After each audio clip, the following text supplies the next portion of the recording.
되신 주께 감사하세. 그 사랑 영원하리라. 모든 것 위에 뛰어나신 주 그 사랑 영원하리라.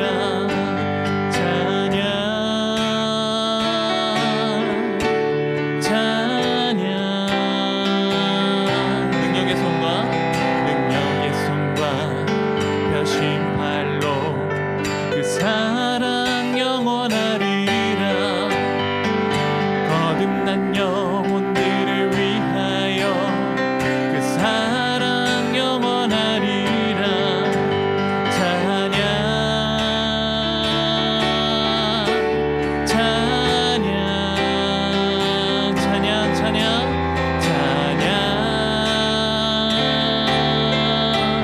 찬양.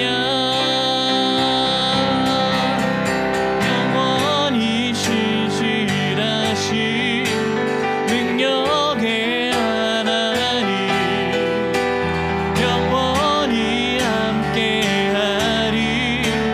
영원히 영원히 영원히 영원히 신실하신 능력의 하나님, 영원히 함께하리. 영원히 영원히 영원히. 아멘. 해 뜨는 데서 지는 데까지 그 사랑 영원하리라. 주 은혜로 우리 걸어가리. 그 사랑 영원하리라. 찬양 찬양. 2절 고백할까요? 능력의 손과 펴신 팔로 그 사랑 영원하리라. 거듭난 영혼들을 위하여 그 사랑 영원하리라. 찬양 찬양 찬양 찬양 찬양 찬양. 영원히 영원히 신실하신 능력의 하나님. 아멘. 영원히 함께하리. 영원히 영원히 영원히 영원히 신실하신 능력의 하나님, 영원히 함께하리. 영원히 한 번 더. 영원히 신실하신 능력의 하나님, 영원히 함께하리. 영원히 영원히 영원히. 찬양 찬양 찬양. 주님을 찬양 찬양 찬양 찬양 찬양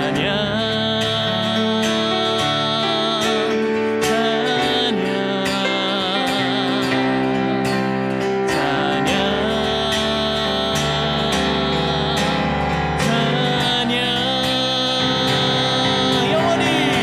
영원히 신실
박수 올려드리도록 하겠습니다.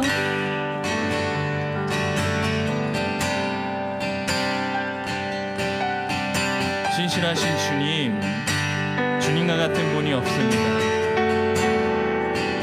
주님과 같이, 주님과 같이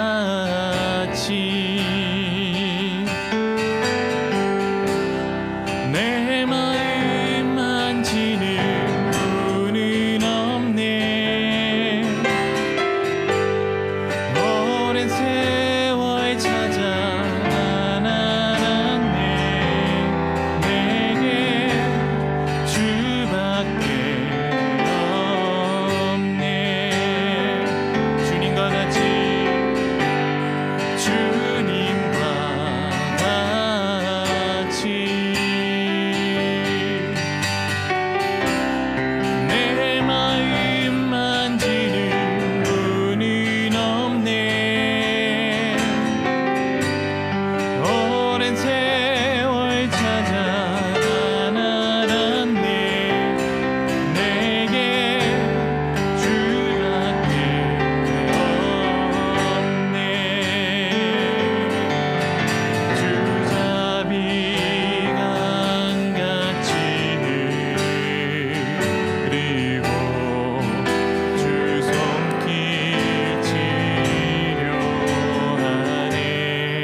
세월 찾아 난 알았네. 내게 주밖에 없네. 아멘. 주님, 우리는 주님밖에 없습니다. 하나님, 주님밖에 없다는 고백이 우리 모두에게 있기를 소원합니다. 하나님 아버지, 우리는 주님밖에 없습니다. 우리 잠시 기도하며 나아가기를 원합니다. 하나님, 우리는 주님밖에 없습니다. 하나님께서 말씀하시고 하나님께서 말하는 것 우리가 순종하며 주님 앞에 나아가겠나이다. 우리 같이 기도하며 나아가시겠습니다. 기도하겠습니다. 하나님 아버지, 감사합니다. 베드로의 설교를 통해서 베드로가 예수님이 누구신지에 대해서 분명히 알고 있었고, 그것을 우리가 그 은혜를 함께 나누고 있습니다. 여러분은 예수님이 누구신가요? 누가 여러분에게 예수님이 누구세요? 라고 물어보면 뭐라고 대답하시겠습니까? 네, 예수님이 누구신지에 대해서 이야기하는 것이 우리 신앙의 핵심입니다. 사실 이단을 구별하는 가장 핵심 기준도 뭐냐면 예수님을 어떻게 받아들이느냐 하는 부분이, 그것이 이단을 이렇게 구별하는 핵심입니다. 그리고 우리의 신앙의 핵심은 뭐냐면 내 삶에 예수님이 어떤 분이신가 하는 것이 우리의 신앙의 핵심입니다. 그래서 베드로도 처음 이 많은 사람 앞에서 이적을 베풀고서, 그리고 나서 그 사람들에게 복음에 대해서 이야기하는데 그 복음에 대한 이야기의 핵심이 뭐가 들어가 있습니까? 예수님에 대한 얘기가 들어가 있어요. 그래서 여러분이 누군가 여러분에게 예수님이 누구시냐 물어봤을 때 그것에서 대답할 수 있는 그런 말들이 잘 준비되어 있고 또 이야기할 수 있는 저와 여러분이 되기를 축복합니다. 베드로가 예수님에 대해서 한 얘기를 지난 시간에 나눴는데 예수님을 가장 먼저 어떤 분으로 소개했냐면 고난받는 하나님의 종이다 이렇게 이야기를 했습니다. 이것은 이사야 53장에 나온 그 말씀, 그가 찔림은 우리의 허물을 인하며 그가 상함은 우리의 죄악을 인함이라. 그가 채찍에 맞음으로 우리가 평화를 누리고 우리가 나음을 입었도다라고 하는 그 고난받는 종에 대한 이야기로 시작을 합니다. 예수님은 원래 주인이십니다. 주인이신 예수님이 종으로 오셔서 우리를 구원하셨습니다. 사실 그 이사야 53장에 나온 고난받는 종의 모습은 레위기의 제사에 나온 아사셀 염소의 이야기와 이어져 있습니다. 레위기 제사 가운데 1년에 단 한 차례 이스라엘 백성 전체를 위해서 드리는 제사일이 있어요. 속죄일이라고 그러고 욤키푸르라고 하는 그런 날인데요. 그날 아사셀 염소를 2마리를 준비해서 한 마리는 이스라엘 백성 전체를 위해서 그 백성 전체의 죄악을 위해서 제사를 드리고 또 한 마리는 그 염소에게 이스라엘 백성의 모든 죄를 전가시키고 그 염소를 광야로 내보냅니다. 그 광야 아사셀 광야라고도 하는데요. 그 광야로 내보내서 그 염소가 이 백성 전체의 죄를 짊어지고 감으로 말미암아 백성 전체가 깨끗함을 입게 된다라는 것, 그것이 하나님이 이스라엘 백성에게 주신 제사제도 가운데 있습니다. 그 고난받는 하나님의 종의 모습이 그 아사셀 염소의 모습, 그러니까 이스라엘 백성의 모든 죄를 지고 광야 한가운데로 가서 죽음을 맞이한 그 모습과 이어져 있습니다.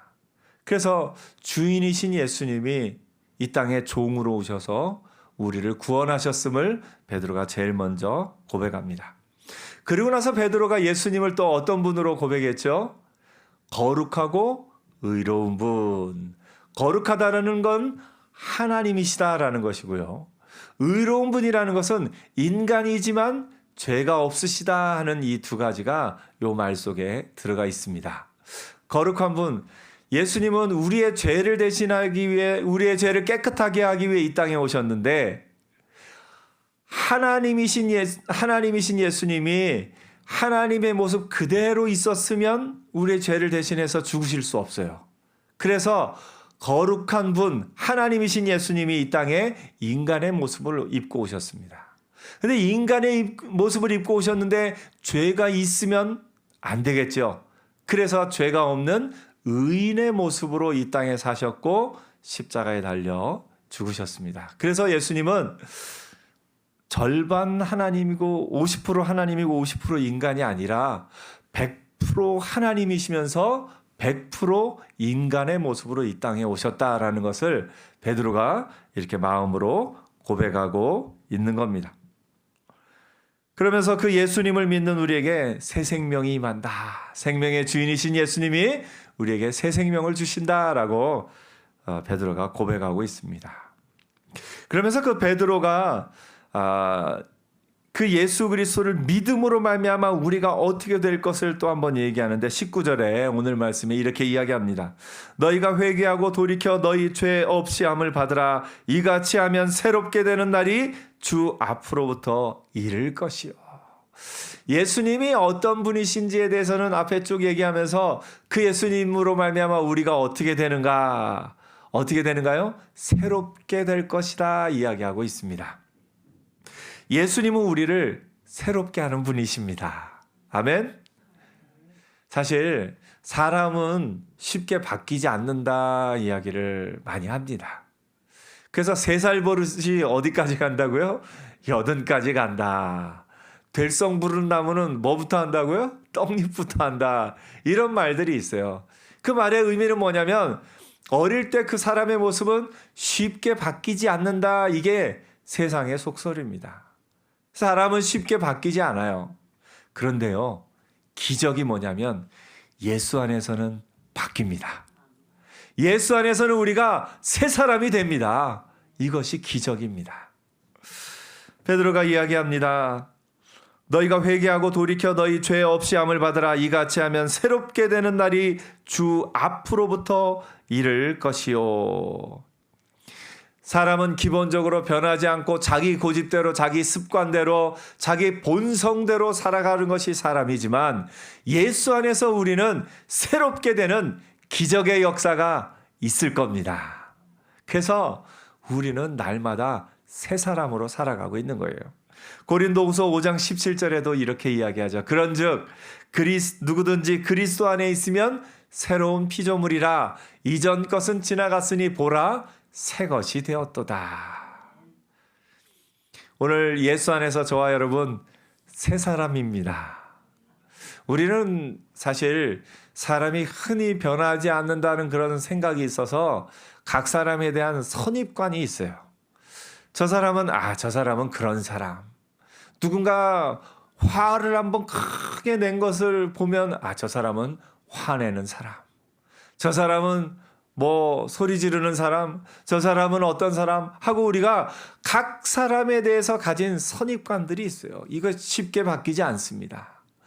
그 생각 안에서 그 사람을 바라보며 살아가고 있습니다. 그런데요, 우리가 믿음 안에서 바라보는 것은 뭐냐면 예수 안에서는 그 모든 사람, 전혀 변할 것 같지 않던 사람마저도 변화되어서 새롭게 되는 역사가 있다라는 겁니다. 그래서 우리 믿음의 사람이 해야 할 일은 뭐냐면 믿음의 사람이 믿음의 사람을 바라볼 때는 선입관을 버려야 됩니다. 선입관을 버리고 처음 보는 사람처럼 대하는 것도 은혜입니다. 그래서 여러분 예수 안에서 새 사람 된 걸 믿으십니까? 그러면 이렇게 한번 인사해 보죠. 이게 처음 뵙겠습니다. 처음 뵙겠습니다. 그래서 예수 안에서 내가 새 사람으로 날마다 새로워져서 살아가는 거예요. 사실 세상 사람들은 싸우기 시작하면 끝이 없습니다. 왜냐면요, 싸움의 기본은 뭐냐면 내가 잘못했습니다가 싸움의 기본입니까? 당신이 잘못했어가 싸움의 기본입니까? 당신이 잘못했어요. 그러면 당신이 잘못했다라고 하면 누가 바뀌어야 돼요? 당신이 바뀌어야 돼요. 당신이 안 바뀌면 이 싸움은 끝이 없는 거예요. 근데 믿음의 사람들의 고백은 뭐냐면 내가 잘못했습니다. 하나님의 은혜 안에서 나를 바라볼 능력이 생기는 거예요. 내가 잘못했습니다라는 그 고백이 있을 때 내가 바뀌면요, 관계가 회복되기 시작합니다. 베드로도 그걸 이야기하죠. 너희가 회개하고 돌이켜 너희 죄 없이 함을 받으라. 여러분, 회개는 능력입니다. 회개하는 거요, 아무나 회개하는 게 아니에요. 얼마 전에도 믿지 않는 분하고 이런저런 대화를 나누다 보니까 참 믿지 않는 남자분들의 그 생각이 가운데 뭐가 있냐면 그런 얘기를 하더라고요. 죽기 전에 믿으면 천국 간다면서요. 믿으면 천국 가지요. 그랬더니 그럼 저는 죽기 전에 믿을래요. 근데 여러분, 제가 병원을 많이 가보고 신방 가봤는데요, 죽기 전에 믿는 거 쉽지 않습니다. 사람이 믿고 싶다고 그 순간에 믿을 수 있을까요? 안 됩니다. 제가 그렇게 안 되는 사람 너무너무 많이 봤어요. 믿을 수 있는 건 회개할 수 있어야 믿을 수 있어요. 근데 이 회개는요, 아무나 되는 게 아니에요. 회개를 할 수 있는 것 어마어마한 능력입니다.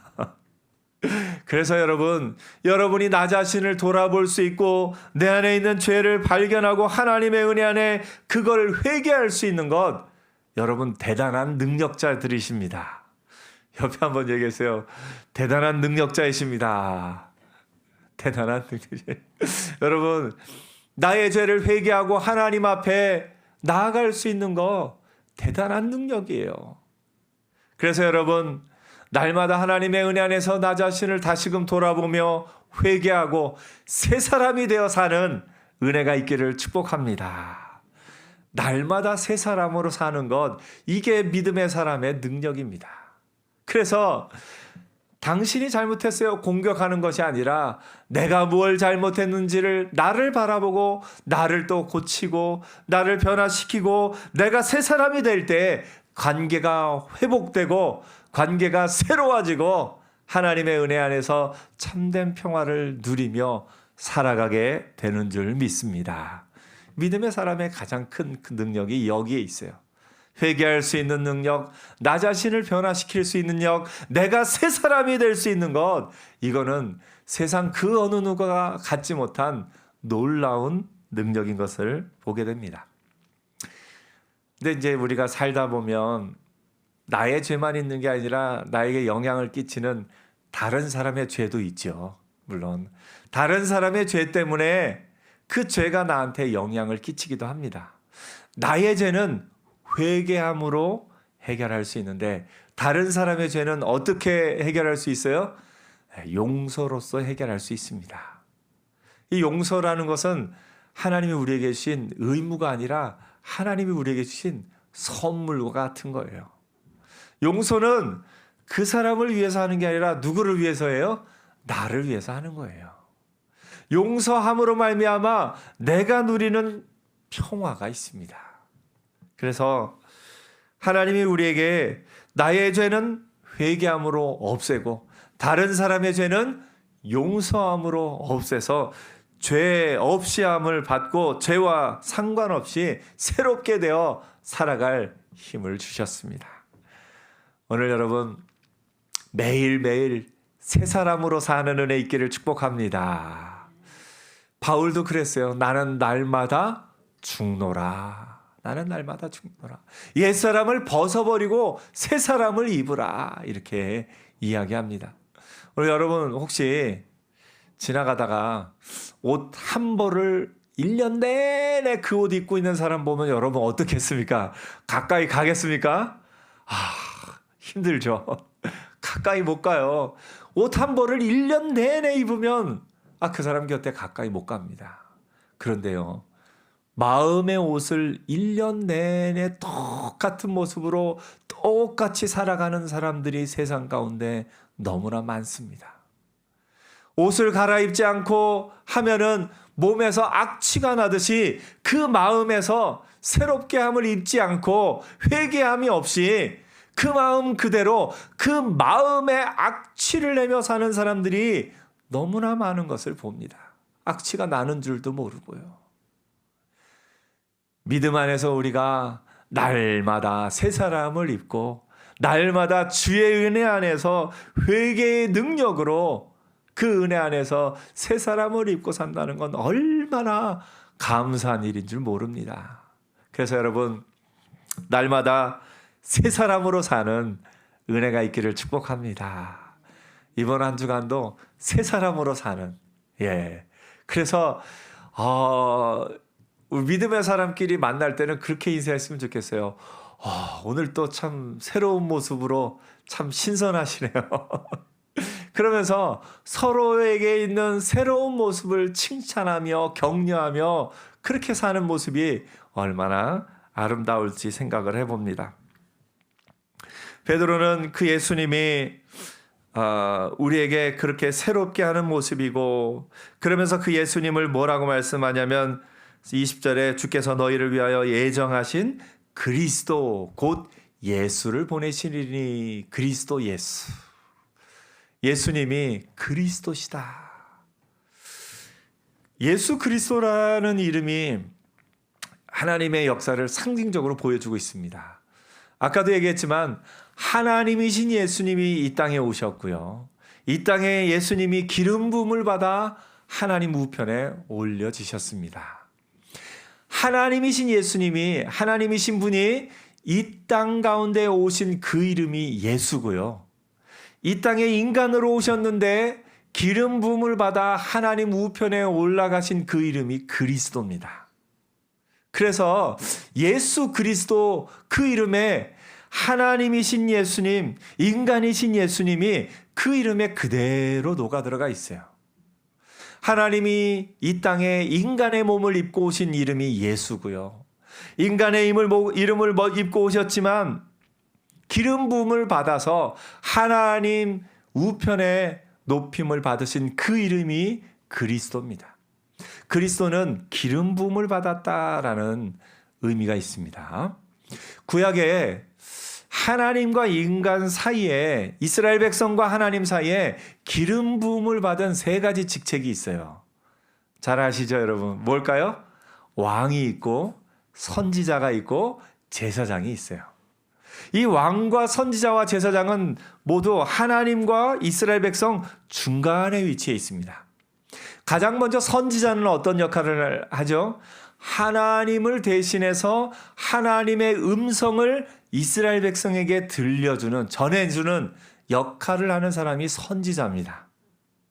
그래서 선지자는 기름 부음을 받은 사람으로서의 선지자는 하나님을 대신해서 하나님의 음성을 백성들에게 전해줍니다. 제사장은요? 제사장은 어떤 역할을 하죠? 백성을 대표해서 백성들의 죄를 또 제사를 통해서 하나님 앞에 또 이렇게 나아가는, 백성을 대표해서 하나님 앞에 나아가는, 백성들의 죄를 위해서 제사 드리는 그런 역할을 하는 사람이 제사장입니다. 왕은 어떤 역할을 합니까? 하나님을 대신하여 백성을 다스리고 백성을 대표하여 하나님 앞에 아뢰는 역할을 합니다. 이 세 가지 직분 다 뭐냐면 하나님과 이스라엘 백성 사이의 중간에서 역할을 한다라는 것을 보게 됩니다. 기름 부음 받은 자로서 예수님은 그리스도로서 이 세 가지 삼중직을 동시에 행하셨다라고 우리가 이제 이야기를 합니다. 예수님은 왕이시고, 예수님은 선지자시고, 예수님은 제사장이 되셔서 이 세 가지 직을 감당함으로 말미암아 하나님과 인간 사이에 그 중재자 역할을 하셨고, 하나님과 인간 사이에 깨어졌던 관계를 회복시키셨고, 우리가 하나님 앞에 나아갈 길을 열어주신 분이십니다. 그래서 예수님은 우리의 구원자시고 메시아시고 예수님은 그리스도이십니다. 그래서 마지막 결론적인 핵심은 뭐냐면 예수님은 그리스도시다라는 것이 이 베드로의 예수님에 대한 고백의 핵심입니다. 예수님이 그리스도로 이 땅에 오셨기 때문에 이 땅 가운데 하나님의 구원이 완성되었고, 이제 예수 안에서 그 구원을 얻은 사람들이 날마다 새롭게 하여 살아간다 하는 것, 그것이 베드로의 설교의 핵심입니다. 그러면서 그 예수님이 메시아라는 사실을 한 번 더 확증하는데 구약을 통해서 이야기합니다. 당시 유대인들이 가장 존경하고 그 누구도 빼뜨리지 않고 이야기하는 사람이 있어요. 그게 누구냐면 모세입니다. 우리나라도 어떻게 보면 우리나라 사람들이 존경하는 사람 꼽으면 대부분 옛날 왕들 중에서는 누구죠? 왕 중에서는 세종대왕, 장군 중에서는 이순신 장군. 예. 세종대왕과 이순신 장군은 누구나 다 존경하는 마음이 있는 것 같아요. 우리가 그렇게 세종대왕과 이순신 장군을 생각하는 것보다 훨씬 더 이스라엘 백성은 모세를 중요하게 생각합니다. 왜냐하면 이스라엘 백성의 이 가나안 땅의 삶의 시작이 하나님이 모세를 통하여서 이스라엘 백성을 그 애굽에서부터 인도하여 내서 가나안 땅 앞에까지 이르렀기 때문에 모세에 대한 그 마음은 너무너무 큽니다. 그래서 베드로가 모세를 통하여서 예수님을 한 번 더 증거합니다. 모세가, 너희가 그렇게 존경하는 모세가 뭐라고 말하느냐? 하나님이 내 뒤에 나 같은 선지자 하나를 세울 것이니 너희가 무엇이든지 그의 모든 말을 들을 것이라. 모세가 그렇게 얘기를 했는데 모세가 얘기한 그 선지자가 누구냐? 예수님이시다. 그 선지자가 그리스도시고 메시아이시다. 이것을 이야기합니다. 거기다가 이제 베드로는 한 걸음 더 나가서 그 모세 이전에 이스라엘 백성의 가장 먼저 시작된 믿음의 조상 아브라함 이야기를 합니다. 아브라함에게 하나님이 뭐라고 약속하셨냐면 땅 위의 모든 족속이 너의 씨로 말미암아 복을 받으리라 하셨으니 그 아브라함의 후손 그 씨가 누구냐? 예수님이시다라고 이야기를 하고 있는 겁니다. 베드로의 설교의 핵심을 한마디로 말하면 예수님은 그리스도시다. 오늘 여러분 우리의 삶의 핵심도 그겁니다. 예수님이 그리스도시다. 예수님이 나의 구원자시다. 그것이 우리의 삶의 핵심이고 그것을 아는 사람, 그것을 받아들이는 사람, 예수님을 나의 구원자, 메시아로 그리스도로 받아들이는 사람의 삶이 날마다 새로워지는 삶, 새로운 삶을 살아가게 되는 겁니다. 그래서 여러분 예수 안에서 예수님을 나의 구조, 나의 메시아, 나의 그리스도로 받아들인 저와 여러분, 이 한 주간 예수 안에서 새롭게 되는 삶을 사는 복된 한 주간 되기를 축복합니다. 그래서 날마다 새로운 삶으로서 어제의 모습을 넘어서서 새로운 하루를 살아가고 또 어제의 그 모든 연약함을 넘어서서 새로운 삶으로 살아가는 것, 그것이 우리의 삶이 될 줄 믿습니다. 이번 한 주간 살면서 하나님이신 은혜 안에서 새롭게 되는 한 주간을 사는 저와 여러분 되기를 축복합니다. 기도하겠습니다.